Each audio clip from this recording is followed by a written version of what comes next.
So there is a new FAA rule in full effect this year, and if you are flying commercially, this can drastically affect your drone business. Let's break it down so you stay ahead. Make sure you watch through the end of this video to get all the information you need, and also subscribe while you're at it. It really helps the channel out. The FAA has officially rolled out the remote ID enforcement. A remote ID is basically like a digital license plate for your drone. It broadcasts your drone's location and your location in real time, while you're flying, that is. Now, this affects most drones over 250 grams in weight, especially if you're flying commercially under your Part 107 license. So if your drone is not remote ID compliant, or you're not using an attached remote ID module, you could get grounded or even fined. And here's the important part that most people don't know. Back when remote IDs were being proposed, most people assumed drones that weighed less than 250 grams would be safe. And that's exactly when DJI decided to get smart and design drones that weighed exactly 249 grams to make sure they stay under that legal threshold. But unfortunately, the FAA has caught on. Now, even if your drone weighs less than 250 grams, the second you use it for commercial purposes, like filming for a client or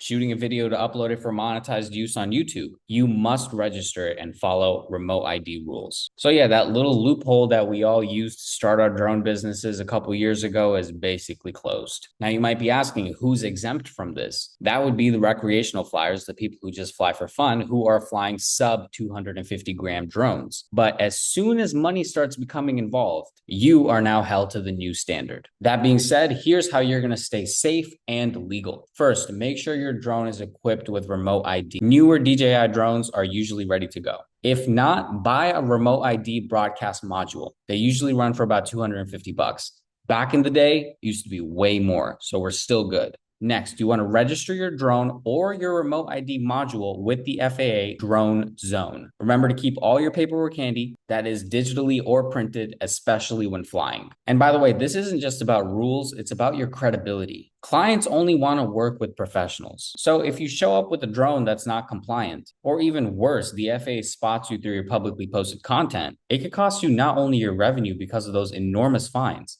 it can cost you your reputation. Now, remote IDs are just one part of this whole drone business puzzle. So if you want to fly legally and profitably without guessing, I break all of this down in my exclusive drone workshop. We cover gear, licenses, lead generation, and how you can make money right away. Not to mention how I did it myself 5 years ago when it was a lot harder than it is now. The link for that is going to be in the description. Now, if you found this video helpful, please hit that like button and subscribe if you're serious about building real income with your drone. Unlike other channels, we talk money, not just megapixels. I'll see you guys in the next one.